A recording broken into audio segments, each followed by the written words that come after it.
"Christopher, you're a disgrace to this family. Leave, you're not wanted here."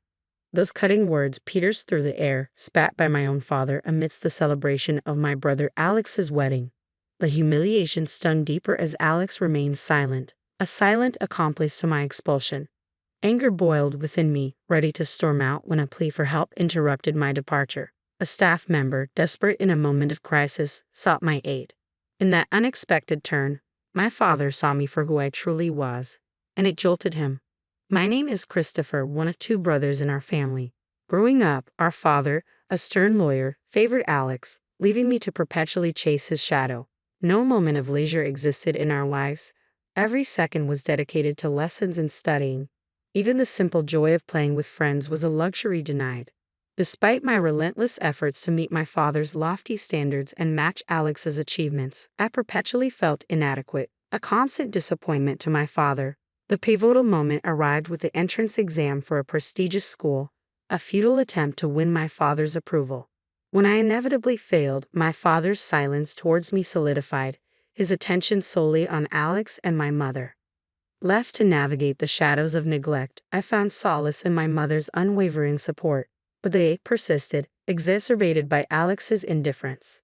Determined to forge my own path, I departed silently after high school, leaving only a note for my mother. Striking out on my own, I secured a job at a hotel where I could both work and live. It was there, amidst the bustling corridors and transient guests, that I found the freedom and fulfillment that eluded me at home. I get to focus on what I need to do, Christopher. Another mistake? How many times do I have to tell you? I'm sorry, I'll fix it right away. Get it together, Christopher. Michael, the hotel manager, was relentless in his expectations. As a mere high school graduate thrust into the real world, I constantly found myself on the receiving end of his reprimands. Yet, amidst the criticism, I persisted, striving to prove myself in this unfamiliar terrain. Unlike my father's harshness, Michael's feedback was constructive. His praise, when earned, fueled my determination to excel. A significant moment etched itself into my memory at the dawn of the new year, the busiest time for the hotel. After completing the requisite training, I was entrusted to work independently. That year, the influx of guests seemed greater than ever, stretching our resources to their limits. The chaos of serving dinner guests, either in the bustling dining hall or through room service, reached fever pitch. Despite being a novice, I tackled my duties with fervor, aware that my learning curve came at the expense of the hotel's smooth operation. Then, a minor crisis struck on New Year's Day. A colleague fell ill, leaving us short-staffed. I doubled down on my efforts, pushing myself beyond the mandated hours to keep the hotel afloat. Just when it seemed we had weathered the storm, disaster struck. The kitchen sink's pipe burst amidst the dinner rush, plunging us into chaos. With no plumber available on New Year's Day, the situation grew dire. Michael's frustration mirrored the mounting tension. In a moment of desperation, I stepped forward. "Michael, can I try fixing the plumbing? I'll sort it out." Though met with skepticism, my offer was our only hope. With a hesitant nod, Michael relented, allowing me to take charge. Unbeknownst to many, my time at a science-focused high school had equipped me with a unique set of skills, including rudimentary plumbing knowledge. Drawing on this background, I set to work. Half an hour later, the once flooded kitchen was restored to order, the crisis averted through a combination of determination and unexpected expertise. I had somehow managed to fix the pipe, I announced breathlessly to Michael. He rushed over, turning the faucet with eager anticipation.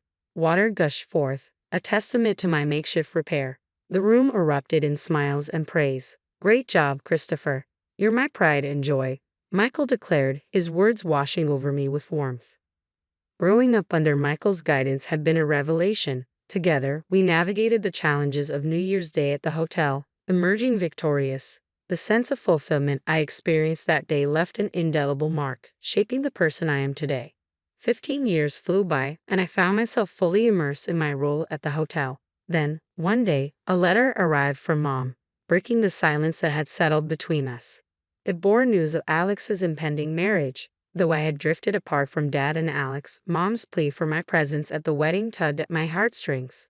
Reluctantly, I agreed to attend. The venue, a luxurious hotel, mirrored Alex and Dad's penchant for extravagance. As I arrived, clad in a trusty suit, I couldn't shake the feeling of being out of place amidst the elite gathering. Perhaps Alex's bride, a woman of impeccable grace, was a product of Dad's networking or a strategic alliance. In the waiting room, surrounded by faces of high society, I found myself an outsider, observing from the periphery. With no one to engage, I became a silent observer, watching the intricate dance of privilege and power unfold before me. As I locked eyes with two familiar faces, a sense of unease settled within me. His expression was unmistakably displeased. Dad and Alex approached, their presence looming over me. "Why are you here?" Dad's voice, deep and commanding, echoed through the air, stirring memories long buried. "Is it so wrong to celebrate Alex's wedding?" "Oh, by the way, congrats, Alex," I replied, trying to diffuse the tension. Alex's response was muted, his conflicted expression betraying the strain of our family dynamics. "What have you been up to all these years?" "No doubt some worthless job," and his words cut through the air like a knife, his disdain palpable. "Christopher, you shouldn't be here," he continued, his tone dripping with contempt. Mom rushed over, attempting to intercede. "Come on, Christopher is here to celebrate. No need to be so harsh," she pleaded, her desperation evident. But her efforts were futile, drowned out by Dad's unwavering judgment. "Enough, Mom," Dad asserted, his voice a thunderous decree. "Christopher, let me make this clear. You're a disgrace. I don't want you ruining Alex's celebration. Get out." Anger surged within me, fueled by years of neglect and rejection. I hadn't wanted to come to Alex's wedding, and yet I found myself subjected to this humiliation. "Fine, I'm leaving," I declared, my resolve firm. As I turned to exit the waiting room, a voice called out, halting my retreat. A wedding staff member approached, urgency etched on their face. "What's up?" I inquired, curiosity mingling with frustration. "It seems we have an unexpected guest for today's wedding. We're short on seats and food," they explained hurriedly, their concern evident. Everyone in the waiting room looks worried. Emily, the planner, and the parents-in-law staff, their faces etched with concern, awaited a solution. Caught between indignation and duty, I hesitated, uncertain of my next move. "I see. Is that what's going on?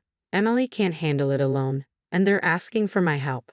But what does this have to do with me?" I pondered, a torrent of grievances against Dad and Alex swirling within me. Yet amidst the resentment, memories from the past surfaced, softening my resolve. Recollections of Alex's kindness flooded my mind, the times he made space for play during our study breaks. If I walked away now, I'd be no better than Dad.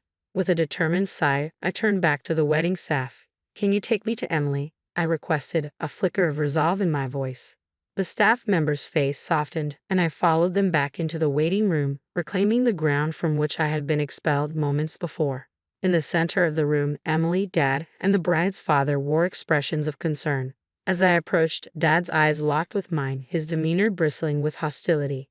"Why has Christopher returned?" he demanded, his tone sharp. Before he could escalate the confrontation, Emily intervened. "General Manager, please help us," she implored, her urgency palpable. Dad's shock was evident as I calmly revealed my position as the general manager of the hotel chain. Since joining the company during its nascent stages, we had expanded to hotels and wedding venues nationwide.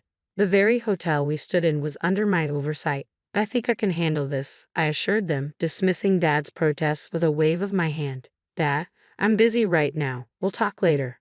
With a sense of purpose, I turned to Emily. "Relax, Emily. Get the seats and everything else ready. I'll take care of the food," I directed, watching as the tension ebbed from her features. "Understood. I'll leave the food to the general manager and handle the rest," she affirmed before rushing off to execute the plan.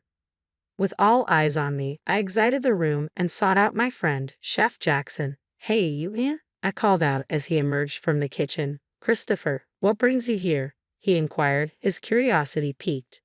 "I'm here as a guest today. My brother's wedding is happening here, but we're one meal short. Can you help?" I asked Chef Jackson, hoping for a quick fix. "Sure thing. I'll whip something up with my culinary skills," he replied confidently. "Much appreciated. I owe you dinner. Looking forward to it," I replied gratefully. After handling a few loose ends, I returned to the waiting room. The guests had already moved to the ceremony area, leaving only my parents and the bride's parents behind. As I announced the issue was resolved, relief washed over the room. "We've got an extra meal coming," I explained, seeing the tension ease from my mom's and the bride's parents' faces. My dad, however, remained conflicted, his pride evident.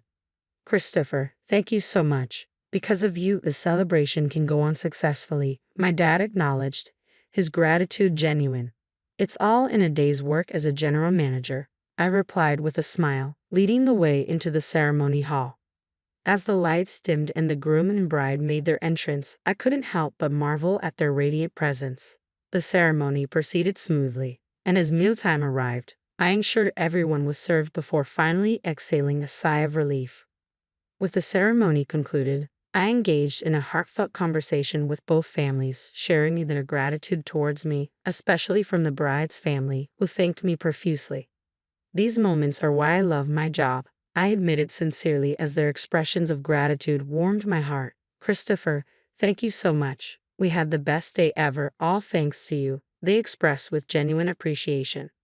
"No worries. Wishing you all the happiness in the world. Thank you so much," I replied warmly before turning to face my dad and Alex. "Christopher, you did wonderfully. Thank you," my mom praised, her words filled with pride. Dad and Alex wanted to speak with me. As Alex apologized first, expressing gratitude for my assistance, I couldn't help but smile. "As long as I could help, Alex, it's all good," I reassured him before turning to Dad, who remained silent. With a sense of closure, I accepted their gratitude, knowing that despite our differences, we could find common ground. Just then, my cell phone buzzed, signaling more work awaiting me at the hotel in the next town over. Looks like more work, but hey, I enjoy it, so no complaints. "All right, I'm off. Got work to do. You two take care," I bid farewell, ready to embrace the challenges that lay ahead. It was a realization settling in. I probably wouldn't see Alex or Dad again. With that thought lingering, I left the room without a backward glance, my steps leading me back to work. 3 days post Alex's wedding, I relished a rare day off, reclining on the sofa with a steaming cup of coffee, my moment of bliss abruptly interrupted by the doorbell's chime. Curious as to the visitor's identity, I made my way to the door, only to be met with Alex's unexpected presence.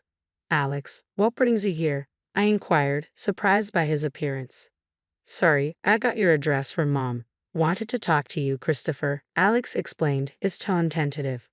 I welcomed him in, brushing off any concerns about the tidiness of my home. As I poured him a cup of coffee, Alex expressed gratitude, taking a slow sip. "Thank you. Smells good," he remarked, attempting a smile. As we settled into conversation, Alex's demeanor shifted, his gaze unwavering as he broached the topic at hand. The next moment he apologized, I recalled, puzzled by his sudden change in tone. "I'm really sorry for everything," he admitted, catching me off guard. Initially taken aback by his unexpected apology, I struggled to comprehend his motive for making the trip in person. "Hey, it's all right, Alex," I reassured him, attempting to alleviate any tension. But Alex wasn't done yet. With a sense of vulnerability, he began to share his innermost thoughts and feelings. "You might think I'm the older brother who can do anything, but I envy you, Christopher," he confessed, his words striking a chord. Silence enveloped the room as Alex's confession hung in the air, leaving me at a loss for words. His admission took me by surprise, shattering preconceived notions and revealing a side of him I had never seen. "I had no idea you felt that way, Alex," I admitted, a twinge of guilt gnawing at me as I processed his revelation. "That's just it. It's not your fault, Christopher," Alex reassured me, his weak smile betraying a depth of emotion. In that moment, a sense of understanding washed over me, bridging the gap between us. "Alex, I'm sorry. I never considered that you were struggling too," I confessed, my own remorse surfacing. My brother's smile, though faint, spoke volumes. "That's just it. It's not your fault, Christopher," he reassured me, his words echoing in the quiet room. With a newfound sense of empathy and connection, we found the words to express what had long been left unsaid, strengthening the bond between us. "I think you've been through struggles I can't even imagine. I truly admire that. But I also want you to know about me," I confessed to Alex, feeling the weight of my words as they hung in the air. Taking a deep breath, I paused, gathering my thoughts before continuing. Alex listened intently, his silence encouraging me to share more. Breaking away from our parents and becoming independent wasn't easy either. The beginning was really tough, I admitted, recognizing the parallel struggles we both faced. It's true, we both have our share of hardships, Alex acknowledged, his response genuine. It was clear that he had more to say, but I found myself at a loss for words, unsure of how to offer guidance or reassurance. Unable to conjure up wise counsel, I spoke from the heart. To be honest, I think you should do what you really want to do, Alex, without worrying about Dad, I suggested, hoping to offer him some semblance of clarity amidst his inner turmoil. As Alex absorbed my words, a sense of relief washed over him. You're right, Christopher. You've helped clear up my inner turmoil. Thank you, he expressed, gratitude evident in his tone. No, thank you, Alex, for coming over, I replied sincerely, accompanying him to the door as he departed with a promise to return for coffee. A month later, a letter arrived from Alex, detailing his decision to leave behind his career as a lawyer in pursuit of his passion for glass craftsmanship. Despite facing disapproval from Dad, Alex found solace in the support of his wife and newfound motivation in his chosen path. As I reflected on Alex's journey and our evolving family dynamics, I couldn't help but feel a sense of pride in the bond between siblings. Lost in thought, the sound of my mobile phone's alarm jolted me back to reality, signaling the start of another day on the path I had chosen, in the job I had embraced.